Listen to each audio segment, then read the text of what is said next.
Fête de Pâques solitaire pour le pape, privé des fidèles. Le pape François donnera sa traditionnelle bénédiction Urbi et Orbi du dimanche de Pâques à l'intérieur d'une basilique Saint-Pierre désespérément vide pour cause de pandémie, sans l'acclamation des 70 000 fidèles venus l'an dernier l'écouter et le saluer en plein air. C'est sur l'immense place Saint-Pierre noire de monde que le souverain pontife préside habituellement la messe de Pâques, le plus important moment liturgique de la tradition chrétienne, qui célèbre la résurrection du Christ.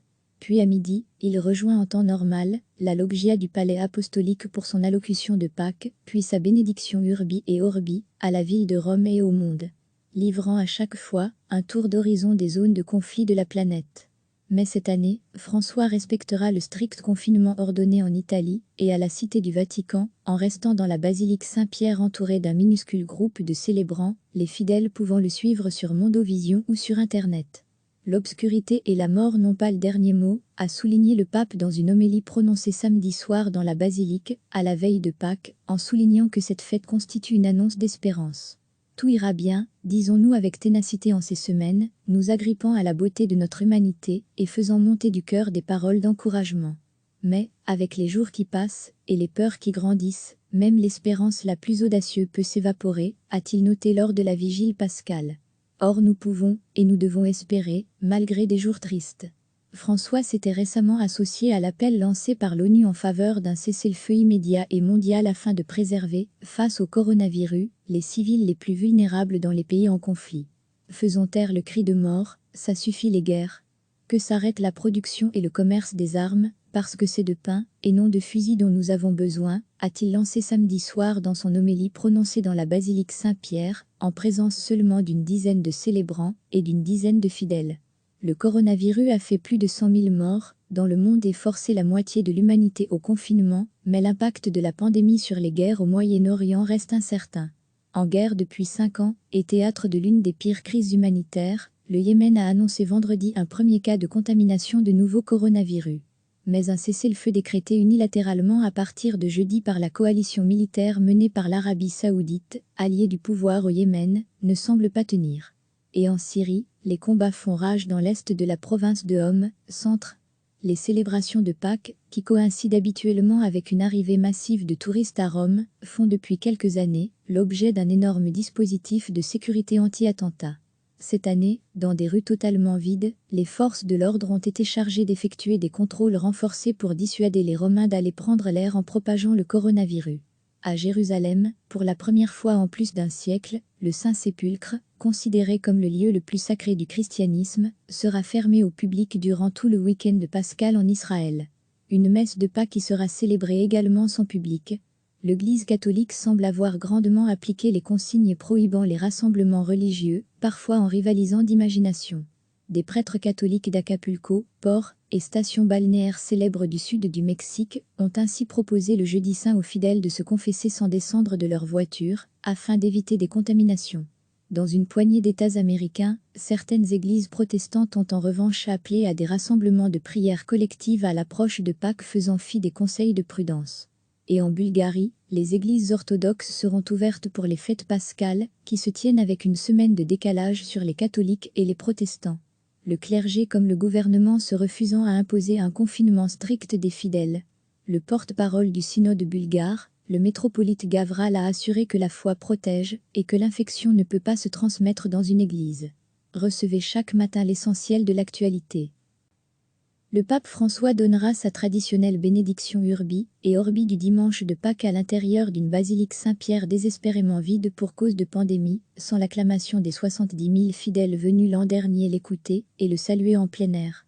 C'est sur l'immense place Saint-Pierre noire de monde que le souverain pontife préside habituellement la messe de Pâques, le plus important moment liturgique de la tradition chrétienne, qui célèbre la résurrection du Christ. Puis à midi, il rejoint en temps normal la loggia du palais apostolique pour son allocution de Pâques, puis sa bénédiction Urbi et Orbi à la ville de Rome et au monde, livrant à chaque fois un tour d'horizon des zones de conflit de la planète. Mais cette année, François respectera le strict confinement ordonné en Italie et à la Cité du Vatican, en restant dans la basilique Saint-Pierre entouré d'un minuscule groupe de célébrants, les fidèles pouvant le suivre sur Mondovision ou sur Internet. L'obscurité et la mort n'ont pas le dernier mot, a souligné le pape dans une homélie prononcée samedi soir dans la basilique, à la veille de Pâques, en soulignant que cette fête constitue une annonce d'espérance. Tout ira bien, disons-nous avec ténacité en ces semaines, nous agrippant à la beauté de notre humanité et faisant monter du cœur des paroles d'encouragement. Mais, avec les jours qui passent, et les peurs qui grandissent, même l'espérance la plus audacieuse peut s'évaporer, a-t-il noté lors de la vigile pascale. Or nous pouvons, et nous devons espérer, malgré des jours tristes. François s'était récemment associé à l'appel lancé par l'ONU en faveur d'un cessez-le-feu immédiat et mondial afin de préserver, face au coronavirus, les civils les plus vulnérables dans les pays en conflit. Faisons taire le cri de mort, ça suffit les guerres. Que s'arrête la production et le commerce des armes, parce que c'est de pain, et non de fusils dont nous avons besoin, a-t-il lancé samedi soir dans son homélie prononcée dans la basilique Saint-Pierre, en présence seulement d'une dizaine de célébrants et d'une dizaine de fidèles.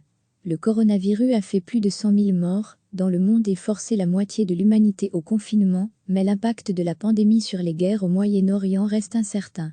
En guerre depuis 5 ans, et théâtre de l'une des pires crises humanitaires, le Yémen a annoncé vendredi un premier cas de contamination de nouveau coronavirus.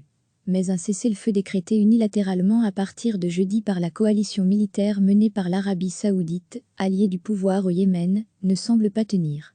Et en Syrie, les combats font rage dans l'est de la province de Homs, centre.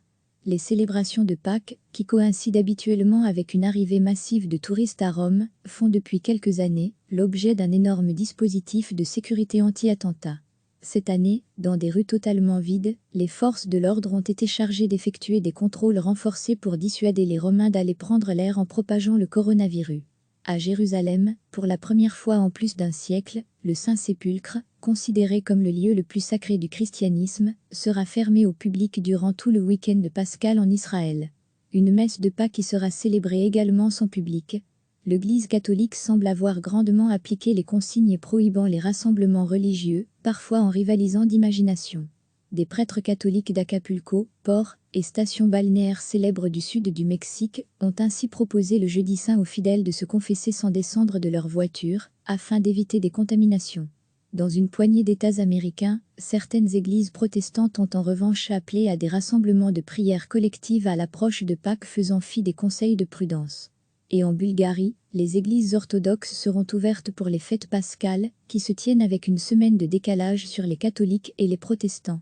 Le clergé comme le gouvernement se refusant à imposer un confinement strict des fidèles. Le porte-parole du synode bulgare, le métropolite Gavral a assuré que la foi protège et que l'infection ne peut pas se transmettre dans une église. Cliquez sur s'abonner pour recevoir les dernières nouvelles.